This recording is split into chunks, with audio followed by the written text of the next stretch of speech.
et dont je souhaite qu'il garde un souvenir de moi. Voilà pour l'ensemble de mes ouvrages. D'accord. Vous pouvez pallier entre vos écrits personnels et puis vos services pour les autres, genre l'aide administrative, CV, l'aide de motivation et les démarches administratives, les collaborations, les conseils en édition, biographie, récit de vie, droit d'auteur au client, hommage, pensée acrostiche. Enfin, comment on trouve tout ce temps, quoi? Aujourd'hui, dans ces sociétés modernes, où justement le temps est précieux. Le temps est précieux, c'est vrai qu'autant l'utiliser au mieux. Donc, en tant qu'écrivain public, j'en ai fait des prestations administratives qui peuvent m'être demandées pour CV, lettre de motivation, démarches administratives. Et à côté de ça, est donc la partie que moi j'affectionne le plus, qui est celle du biographe, qui veut dire écrire la vie pour quelqu'un, quoi. Donc lui faire un récit de vie. En étant, comment vous dire ça, en appuyant le fait que cette personne, lorsque le livre paraît, c'est lui qui garde le droit d'auteur. Moi je n'ai rien, je suis comme un peu la maison d'édition dont je vous parlais tout à l'heure, je suis le prestataire. Vous êtes un palier, quoi. Voilà. D'accord. Et donc enfin faire des hommages aux gens, des poèmes éventuellement aussi qui peuvent m'être demandés. Donc en fait vous faites, c'est un emploi à temps plein, quoi.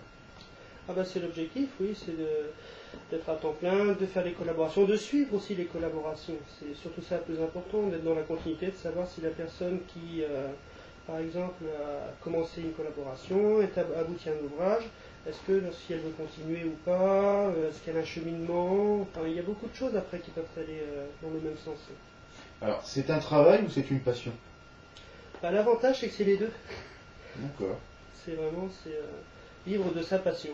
Vous vivez de votre passion. Quels sont vos projets à venir?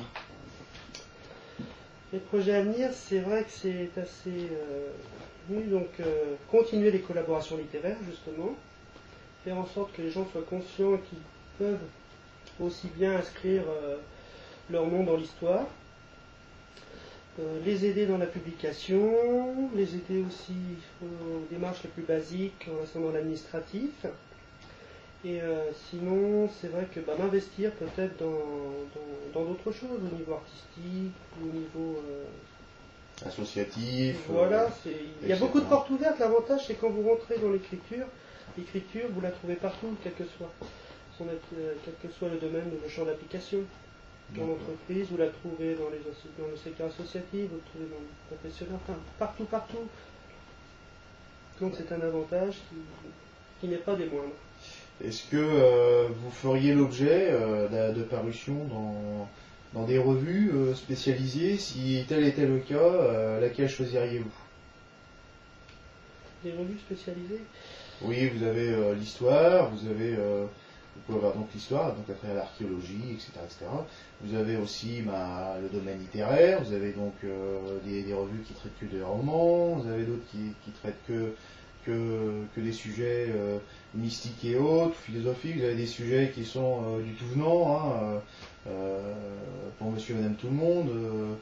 Ou alors est-ce que vous laisseriez paraître par n'importe quelle revue? Donc, ou est-ce que vous choisissez vos clients? C'est ce que nous voulons savoir en fait. Je ne choisis pas mes clients. Je préfère qu'une personne prenne contact avec moi et me dise voilà, j'ai entendu parler de vous, m'a dit que vous pourriez m'aider à faire paraître un ouvrage, ou alors voilà, j'ai eu une période de ma vie très difficile et je sens que j'ai besoin de l'écrire pour pouvoir émerger, pour retourner à une évolution plus saine, et donc travailler dans ce sens-là. Mais paraître dans telle ou telle revue, non, je n'ai pas de préférence. Je dirais que, comme je suis romancier, comme je peux être biographe, je m'attache à l'histoire, c'est vrai que je pourrais donner des témoignages un petit peu dans tous les domaines. Alors aucune limite en fait, vous ne donnez aucune limite, on est bien d'accord.